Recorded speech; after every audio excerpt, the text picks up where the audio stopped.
बिस्मिल्लाहिर्रहमानिर्रहीम। अस्सलामु अलैकुम। BBC 11 हेडलाइंस न्यूज से मैं हूं सबा मुनीर।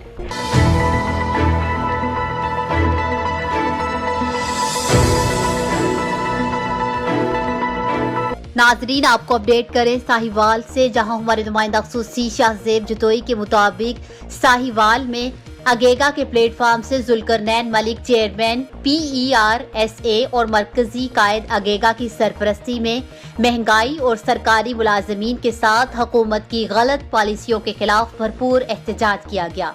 रैली से खिताब करते हुए मलिक जुल्करनैन का कहना था कि हुकूमत मुलाजमीन के साथ किए गए 10 फरवरी के वादे पूरे करे, क्वालिफिकेशन के मुताबिक स्किल दिए जाए और डिस्परेटी अलाउंस वफाक की तर्ज पर दिया जाए।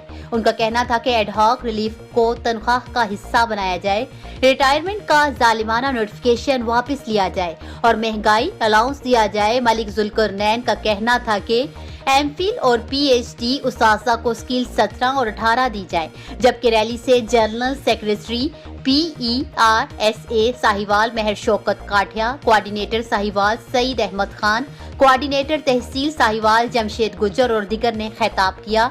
और इसके अलावा उस्ताज़ा की भरपूर तादाद में शिरकत ने हुकूमत को एक जोरदार पैगाम भी दिया।